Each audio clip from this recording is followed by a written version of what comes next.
Welcome to the Friday Hangout, the show where we talk about digital marketing news we found interesting this week and hang out with the experts we find fascinating. This week we've got Bryan Kramer, and we're going to talk about his book, Human to Human and Human Businesses. Before we get started with that, I'd like to welcome my co-hosts, Adam Helway. Great. And Steve. No. Why you got a copy, Steve? Why you got a copy? I know. Wonderful. Just, in case you're having a really good time, you can actually ask questions in the Hangout using the Q&A app, or you can text them to us on Twitter using the hashtag Friday Hangout. And we'd like to go ahead and get started because we're really excited about our guest this week. Bryan, why don't you tell us a little bit about yourself? Hi, guys. Welcome. Thank you for having me. Hey, Bryan. I'm excited to be back on the show again.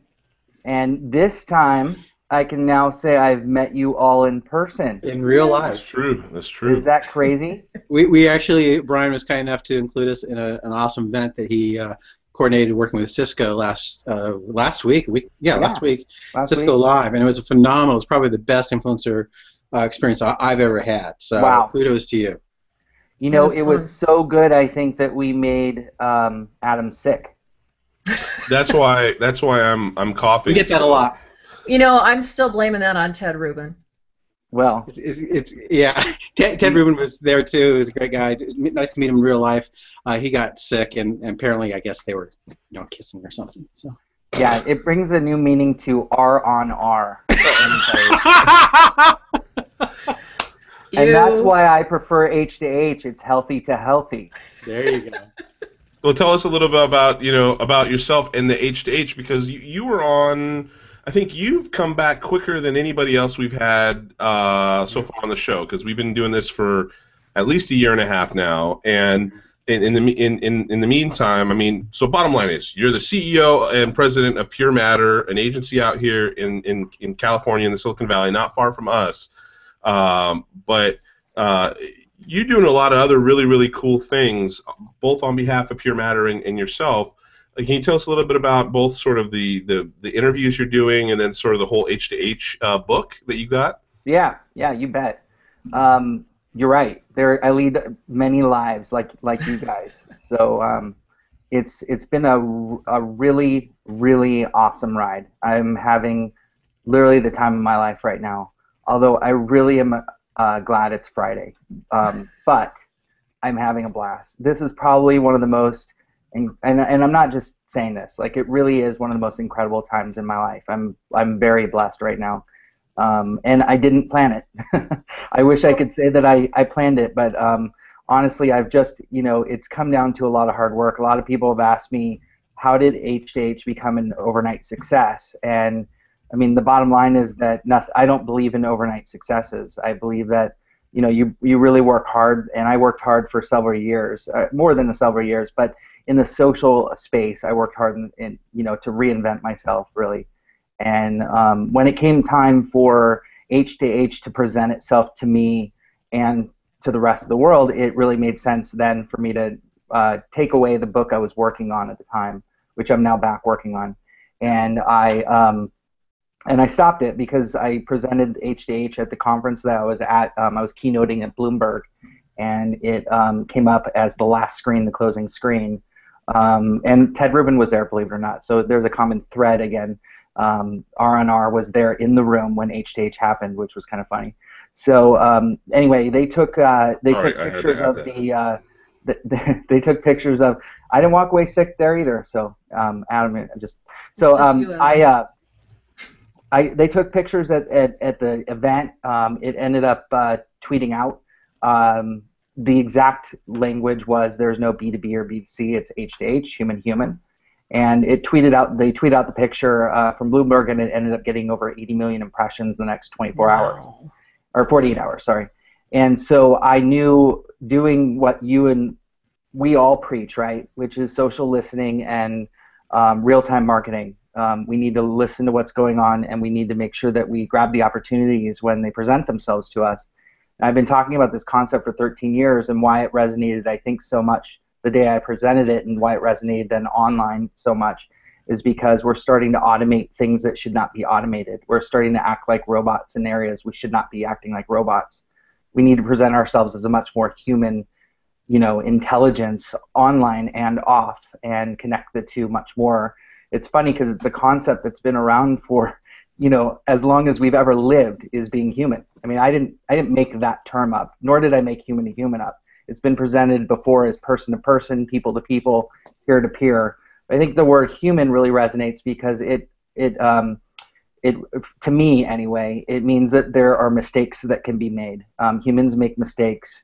Humans have a way of speaking that can be both simplistic and complicated, and we are complicated people. So I think that that's why it resonated at the time it did, and I felt compelled to pull everything together, write the book, and turn it out. And so that's been a great success, and it made it into the top 1% of all sales on Amazon for like 6 weeks running. And Cool. that's part of the real-time aspect when we're taking these opportunities and you're listening, and then you turn around and you act upon it, and you actually return with something like I did with this book.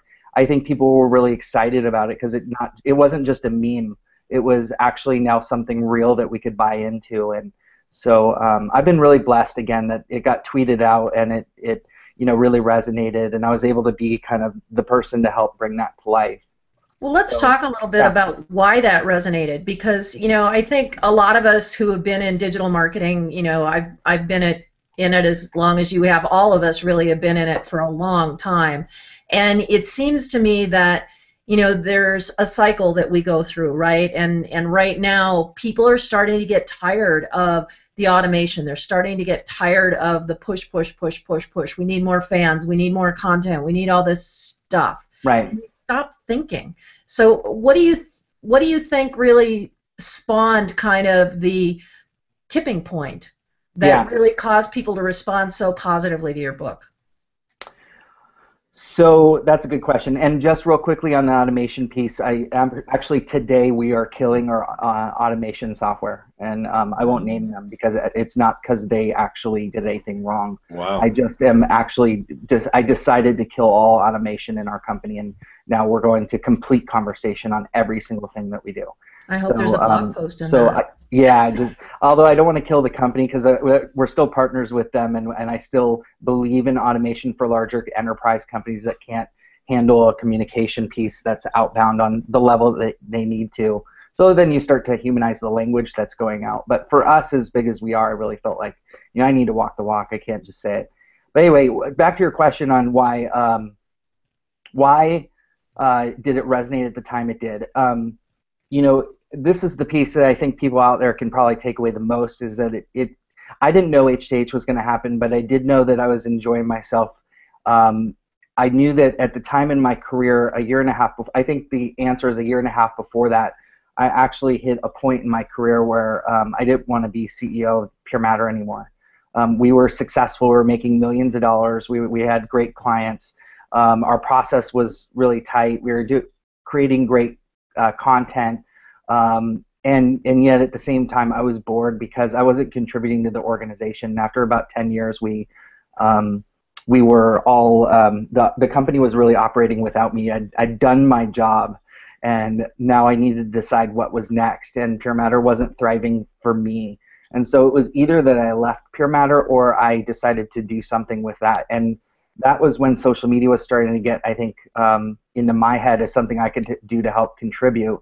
And to take social media and then to start writing and creating this kind of thought leadership process that I went through helped, I think, H2H become eventually successful, because by the time H2H hit, I had already built a group of people, a large following, if you will, or engagement with a lot of different people that I had a lot of common conversations with around the world. And by the time H2H hit, it was not only resonating, but I had an influencer network that was immediately behind it. So had it not been for all of that work for the year and a half, 2 years before that, I don't think it would have been as successful. Brian, one of the things I have to tell you is, like, when you start coming out with H2H, I have two different kind of feelings about H2H, and one is this really deep sadness that that is needed, that so many people actually think that you're not talking, there really is, you're talking about automation and this really disconnect from the human element, and it makes me really sad that somehow that's that is such that's just it's good communications, good marketing is to realize you're talking to another human being, and it's sad to me that there's such a need for this. I'm grateful for your success because I'm glad that people realize that this is something that they need to come back to. It's just good, really good, solid communication stuff, and I'm really glad you've been out there promoting it and that it struck a chord. What was kind of for you? What was that kind of key moment? Like you realized, because you said this in your kind of interviews, like this is basic. This is something that people should know. What for you was it? Just that the success of when you first mentioned it that really struck the chord and really made the snowball for you, or is there more to kind of like saying, this is a message that people need to hear again in a way that they can understand? That's an interesting question. I think that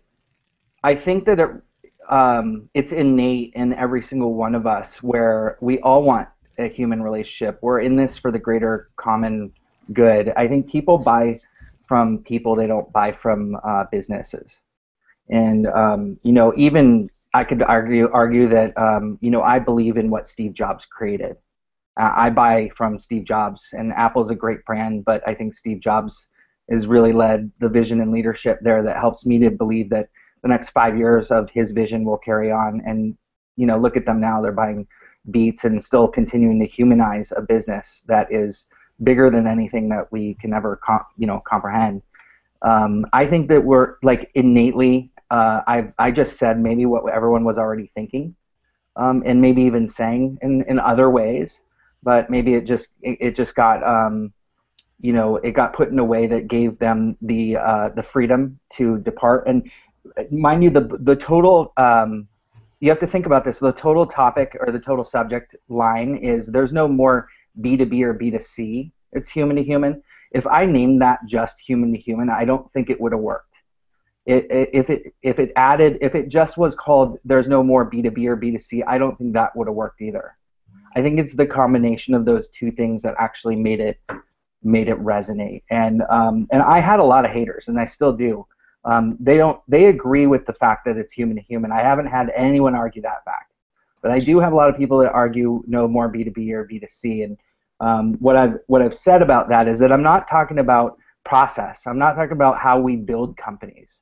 I'm not talking about how a business to business in its truest sense actually operates.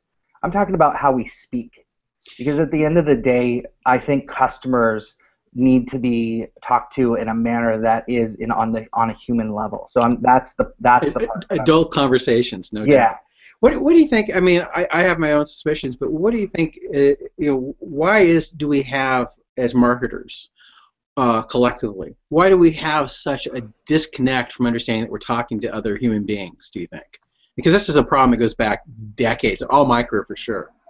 Why do we have a problem talking about? Why do we have such a disconnect from realizing that somehow we think that we do behaviors like automated things that of no interest that we just spew out on our channels, and we're done and done and won and moving on and the reality is that we don't it's like press releases. Most people don't read press releases because they're so painful. The only people that read them are the people that write them. That kind of thing. We've been doing that for so long. Why do you think that marketers have such a disconnect from realizing the thing that they do actually is something that human beings are going to see? Yeah, because as marketers, we're trying to scale. We're trying to make it go faster. We're trying to use technology to make social happen instead of using social to make technology happen. I think that it's about and this goes for any job. It's not just even a marketer. I think every role is trying to make it smaller. They're trying to make it more compact. They're trying to make things happen faster. We're trying to figure out how to do that in a way that resonates with the majority so that we can spend less and get out more. And, and that on some level from a brand awareness can resonate, but when you're trying to connect on the sale, which is what every business is really all about, it's a completely different animal. And I think that, you know, I would say that everything's cyclical. You know, every 10 years we go through the same marketing problems. And you know, one decade it's about messaging, and then the next decade it's about making it faster and optimizing, and then it comes back around again. So I think we're always going to see this cyclical part happen, and right now we're just in this, you know, how do we humanize it aspect, and then it's going to come back around to technology again, and it'll be that constant battle. Do you think that it also has to do with short-term versus long-term vision? When folks are you know, sales and so on, they're thinking so much in sort of this, what are my KPIs? What do I need to do for the next, say, month or 2 months or 3 months? Versus, and so that sort of scale and scale usually scale and speed and all that sort of stuff usually is coupled with quantity over quality. The touch with that customer, the type of touch that you have is less about the quality of that touch, which in my opinion is where that human element comes in, and you create a longer term connection and relationship with that customer. Do you think that any of this is sort of akin to a short term versus long term view at all, Ryan? Yeah, absolutely. And that's you know, the C-suite versus the, you know, people in the trenches conversation, and I love it now that the executives are starting to get on social and they're starting to become more connected to what's going on, which makes it, you know, kind of bridge and come together a lot more. As you guys may know, I sat down with the CMO of Cisco, Blair Christie, for an interview, and she was telling me off camera how more connected she's come into what people are actually saying about Cisco and the areas that they can improve upon, where 10 years ago she would have never had that insight. And, you know, here she is at Cisco Live with all of us. I asked her how Cisco Live was doing, and she said, you know, it's funny, my people tell me it's going really well, but all I have to do is open up Twitter to see how it's really going. So, you know, think about that from an executive level and how disconnected we once were and how connected, you know, they can become. The problem is that executives aren't taking what they perceive it as still a risk to be on social, because it's another platform that they don't have time for. So it's still an education, and you know, and she's much farther than most of the executives that I meet at that level. Have I told you guys about the just kind of like the next phase of, like, you know, the short term, long term, and what a human relationship can do, and creating value, about what I did as a pizza driver? Let's hear it. Okay, I'll just tell you real quick, unless you guys wanted to cover something else.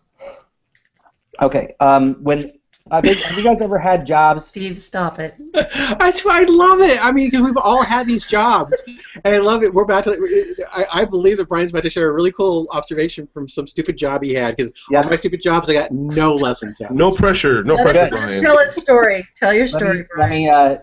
Good. I'm really glad to hear that, Steve, because my first question is to you guys. Have you ever had a job you did not like in high school or college? Yeah. Right? Who hasn't? Okay, I fucking hated every single job. I hated it.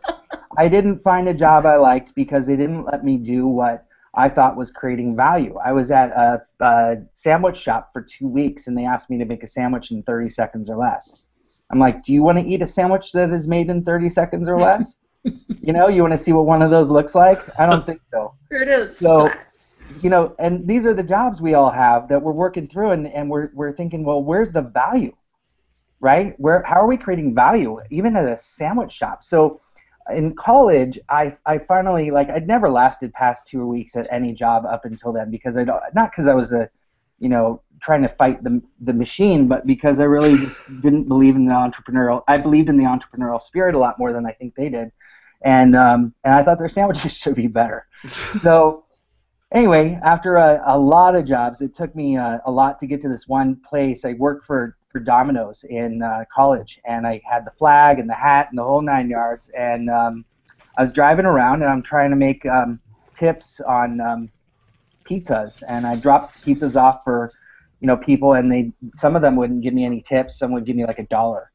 And after a night, all I'd make really was like $20-30, and it was just like, really, kill me now. I can't last on $20 or $30 being a pizza driver, right? So one day I'm at Safeway and I see a whole pallet of 2 liters, and it's 50 cents for two. So if I buy two 2 liters, it's a quarter a piece. So I bought a whole pallet of Coke and Diet Coke, and I bought the whole pallet. I put it in the back of my 1984 Chevy Blue Blazer, which I really miss. I love that car. And put it all back in my truck, and I drove around, and with any medium or larger, I would bring that one of the 2 liters up with me, and I handed it to them. And of course, most of the time, I'm dealing with either broke college students or they're stoned. So it was interesting to say the least. But I'd hand the 2 liter over to them, and they look back and say, "Oh, I didn't order this 2 liter." And I'd say, "That's all right. I'm not going to charge you for it. It's just on me." And just about every single time, I swear to God, they would dig into their pocket and pull out like $5 or $10 and hand it to me. And at the end of the night, I was making between $400 and $500 a night by simply handing out free 2 liters. Now you got to imagine, college students, what do they need? They need soda. They don't plan ahead, and they don't realize the value that they're getting until they receive it. So to get something like that, they think that that's more valuable than the pizza itself. And Probably so, was, actually. You know, what's wonderful about that story, Brian, is that really is exactly when I talk about, to surprise and delight customers for a brand. That really is it, and that's you. Yeah. Were you saying that was costing like 25 cents a liter? Is that what you were? Yeah, 25 cents. 25 cents, and the return on my investment was between $5 and $10. That's entrepreneurship in action. That really is a really good lesson. I'm wondering why what the boss said after all the other drivers were being asked about their own soda.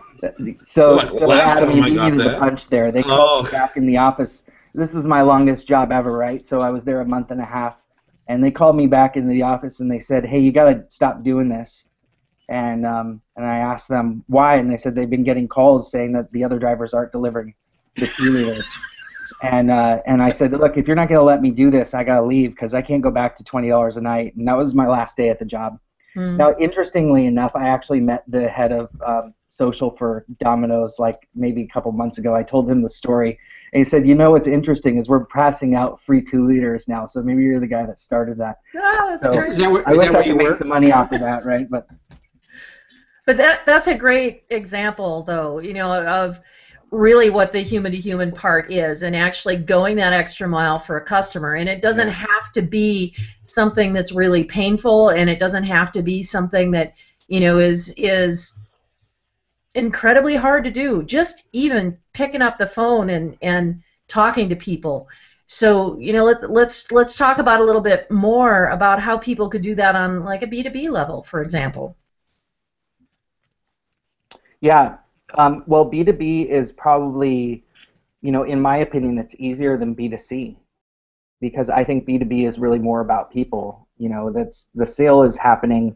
It's a non-retail atmosphere where we're online and we can have conversations with each other, because we're really selling in that atmosphere. We're selling a product or service, but you're selling it.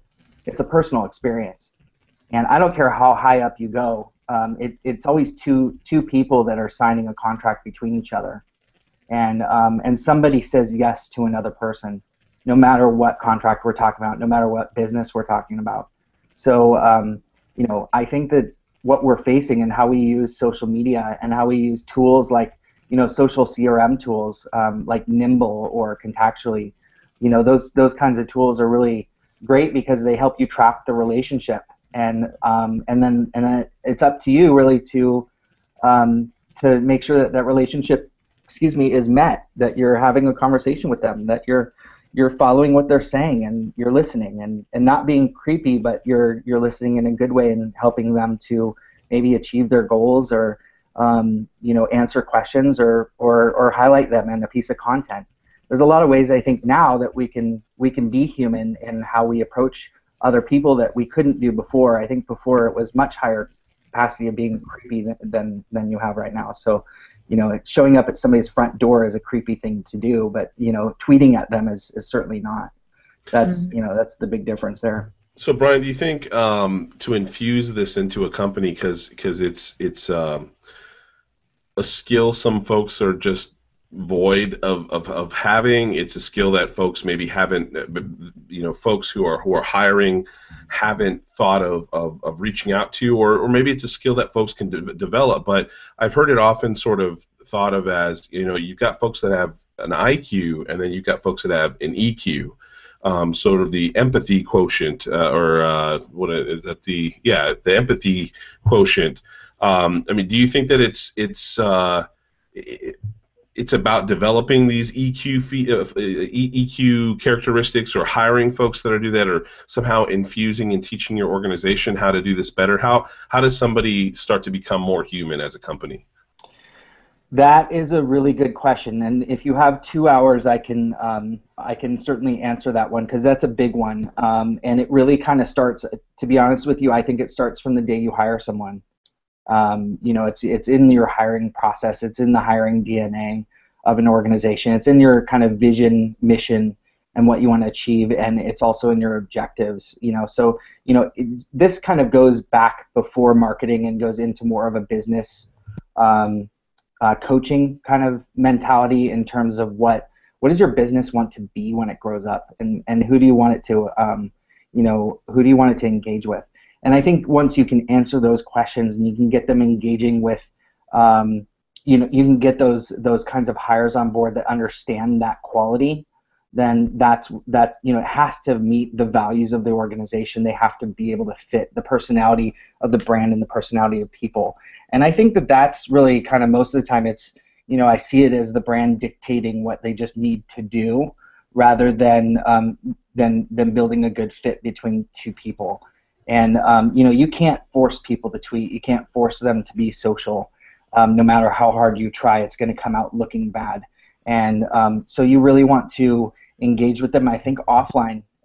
It's going back to the traditional methods of teaching people how to communicate, understanding what that means, and then being able to teach them then online how to translate that, and making it very, very easy. When you ask somebody to take part in an entire campaign, and their job role is something completely different, it's around something like engineering, good luck. That's just not going to happen. But if you can get that engineer to just do one tweet over the next 30 days, and we're going to give you the tweet, we're going to write it for you, we're going to give you the picture, we're going to help you upload it, we're going to help you be as human as possible, and you can add your own thoughts in, and you're helping to move them towards that. I think that's the second part. So the first is the hire, and the second part is the help, the education, and moving them towards things. Well, that's a really good segue to our next segment of the show, which is where we share things that we've discovered out there. And Steve has a really cool one this week. So, Steve, why don't you kick off with that? Sure. Yeah. We actually had Gabe Zeicherman, I think that's his name, from G Summit on last episode. And gamification is one of those things that has a lot of buzz, but there's and unfortunately it's really misunderstood in terms of most people kind of start at badges and leaderboards and end there, and it really has to do with much more. There are parts called flow, and you also need structure. And so I came across a great piece that was by a gentleman by the name of Randall O'Reilly, Dr. Randall O'Reilly. He's a professor of psychology and neuroscience at the University of Colorado Boulder. And the piece is about the neuroscience of good decision making. But what he really talks about when he gets into the piece, he talks about how he talks about tantrums, which is an interesting place to start. And why do kids have tantrums? Why do they go there? What's the cause of that? And he dives down into like the way we look at decisions and the way we and it gets a little technical, but it's fascinating to understand if you're interested in game design or understanding motivation. And because what he talks about is there are certain behaviors that get us closer to that increase our dopamine or decrease our dopamine. And so he talks about procrastination. And we tend to procrastinate when we have something to do because we get to a place where it gets frustrating when we're not sure where to start. And so the idea to procrastinate something that's really simple and allows us to create a goal that was more easily achieved Closer to goals we get, more dopamine we get. Further away from goals we get, less dopamine we get. So it's a fascinating structure about how people are rewarded, and this is why people, people literally die playing games, because every time they get a little bit further toward the goal, that rewards the process. So if you want to understand gamification, it's really worth listening to this thing even a couple times if you'd like. And so we'll post that in the notes too. People will be able to find it on the website. That explains why I had a near-death experience playing a 10-hour binge of checkers with somebody not too long ago. Well, that's part. It really is. It's one of the things that we do is we need to. There's part of the brain, and it gets into the process. Is we are disinclined to make decisions when we don't know where to start. It's like that's what causes us to put off writing a paper. But once we start doing something, it's really easy. And what happens is, once we accomplish a little bit of it, we've accomplished part of our target goal. And when we've done that, that rewards the dopamine, so we do more. So how do we get into that flow of writing when it's so hard to start? And I guess kind of the takeaway from a person, so it's great for understanding gamification and motivation, especially as I think we need to start integrating these kinds of things into software that people are developing. But what's interesting about it is even at a personal level, you understand, it's like going to the gym. I was in the gym this morning, and going to the gym is like, oh, I don't want to go to the gym. And then you go to the gym and you feel great. And again, it's that same kind of thing. Whenever we can make that first little step, something of the way, because all these things about goal setting, set little goals for yourself. Well, there's a neuroscience reason for why that works. So it's a great watch, I think, for understanding personal motivation, but also for understanding game design. That reminds me of your procrastination quote, Brian, from Facebook the other day, which I can't remember what it was, but it was funny. It was really great, whatever it was, but we weren't really in the room, so. I know, that was such a. I heard it was really funny. I don't know what it was either. So. Is it someday? Is it a dangerous word, or? No, you had said something about procrastinators or something about procrastinators uniting or whatever. Procrastinators unite. Yeah. Alone separately. And then a bunch of us in the comments just said, "Nah, later." Yeah, we'll get back to you on that. It's like the little one that's been going around the internet, the little meme that says introverts unite separately, alone, in your home. Adam, I think you had a really good share as well. Awesome. This week it's actually good. Let's see. So I actually had something different earlier, but this one I think actually ties a lot back into this H2H theme that we've got today and is incredibly interesting to me. Zappos decides to change how it's going to post jobs and hire candidates. I'm just going to sort of read this little small excerpt. Zappos, based in Las Vegas, plans to hire 450 people next year. Then they're not going to actually put those jobs on LinkedIn or Monster or anywhere else. Instead, they're going to actually create a social network for people to join called Zappos Insiders, where folks will have to network with current employees and demonstrate their passion for the company. And in some cases, they say publicly, which I would imagine means, sort of profess their love or support some effort that Zappos is doing. And they said what it boils down to is that the whole process in the past has been a little bit of we spam you, you spam us back, and that last year they fielded 31,000 applications and only hired 1.5% of those applications due to the quality of candidates. And they felt that it was a waste of their 7 hiring managers' time, and it could be used in a more purposeful fashion. I actually initially, when I was initially seeing this, I felt it was a little bit of, maybe some fluff thing, a PR thing. But when I really read through it and saw what they were doing, I actually think this is really awesome, and I think more companies we might find doing this. And Zappos is very much an H2H type of company. So, I mean, Brian, I'd like to hear what you think about this. Let me just unmute myself there. I was coughing. Sorry about that. So say that again. I'm just kidding. I'm kidding. Well, actually, you weren't in the room either.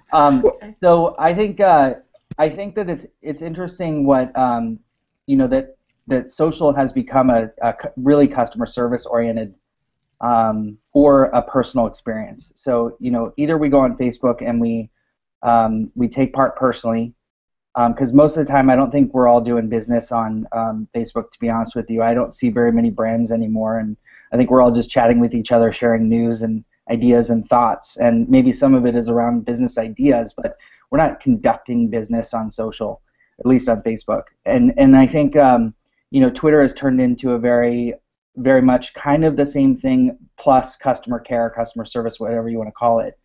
And I think that it's interesting that only 86% of brands out there are actually doing social listening. If you think about that size, that sheer size of brands that are not listening on social media and taking advantage of the things like what you're just talking about with Zappos, it's pretty large. And I think that all it takes is, for me anyway, is just one time for a brand to answer me back, and they almost have me for life. Like I get that all the time, and I'm sure you guys do too, where you just test a brand to see if they're listening, and then sometimes you even try it. I do that all the time. Right? Like we're all just like either on an airplane or we're in an airport or we're in a store or we're somewhere, and man, if they just answer back, they would have me. They'd have me at hello, to steal a good famous line. Yeah. And I think that they're missing out on that. Zappos gets it, and they're one of the few, and that's why they're teaching classes, and you can go there and take a tour and actually get it certified, Zappos certified, to learn why and how they do customer care. They get it. But there's more human approaches that aren't just even replying.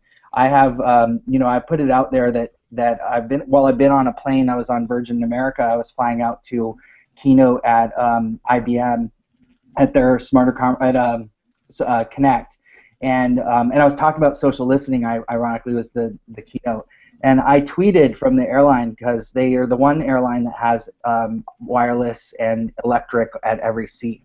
And I can always count on that. So I tweeted from the air, and I said, I have my coffee, my wireless, and my electric, and thank you, American Air, on my way to an IBM conference. They replied back, and it was on a Monday morning. It was like last Memorial Day, so they're working 24/7 on social, which is pretty impressive. And they replied back, and they said, good luck at IBM Social Connect in Tampa, Florida. I was like, I didn't give them that information. They looked it up. They went and looked up where I was heading. They saw what I was speaking on. I mean, you got to imagine how many tweets are they getting, and they actually took a minute or less just to look it up and see what I was doing. And they, like Ted Rubin always says, they looked me in the eye digitally. They responded back to me and said something that was so unique that now I wanted to shout it from the rooftops. Well, what happened out of that was that, like, I got so many tweets. I got over 100 retweets on that because everyone else picked up on it too. It wasn't just me. That they actually looked it up. And then from there, by the time I landed, 2 people had written blogs about how they personalized a response. Wow. And those blogs took off. Then I was speaking at IBM, and I put it up on screen, and I shared the experience the next day in front of like 500 people. Now they tweeted it out. I mean, just think about the snowball effect of them actually doing that and how many people shared it. It's got to be well worth thousands of people actually eventually receiving this one message from 1 minute of them looking me up and saying, have fun in Tampa at IBM Connect. That was all it took. So I know I've got some social, I have social following, and other people say, well, what if I don't have almost 100,000 followers? Do I count? Absolutely. You have as much purchasing power as I do. We're both going to make the same amount of purchase the next time. We're both going to take, Virgin over some other plane if we can by that one simple act. Yeah, it's pretty amazing to see when sometimes people get back. And it's also really interesting to me that we're still excited. I mean, we've been in this business for a long time, and still when somebody reaches out and connects on a one-to-one level like that, you're like, wow, they actually heard me. And they actually thought about it, and then they responded. And that's really exciting. And it doesn't matter how many followers you have or how engaged you are on social, that's still something that we actually care about. So I love that story. And the blog post, now I got to go look them up. Well, we could go on for a really long time, but I'm afraid we've come to the end of our wonderful show. So, Thank you. So, Bryan, well, then nobody will know how to find you, Bryan, because I'm still here. Let people know how they can find you and where they can get the book.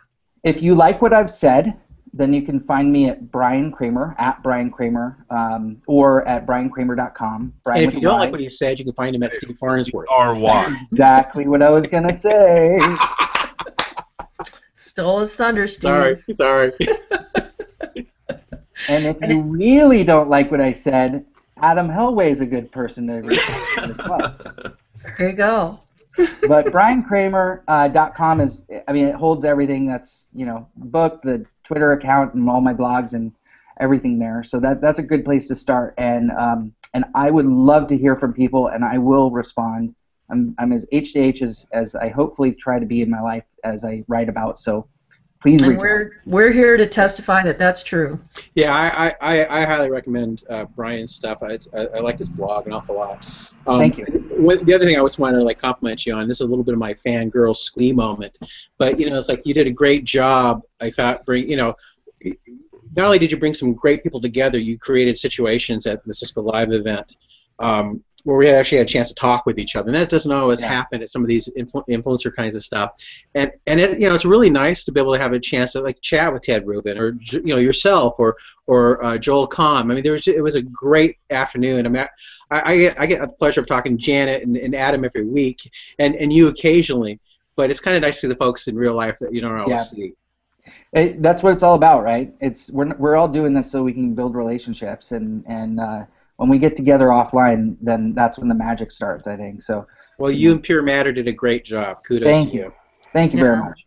And that's the real lesson too, I think, for a lot of people, is that it is about those real personal relationships. And this conference reminded me that gosh, when I go to a conference, I can actually network with people I like. Looky there.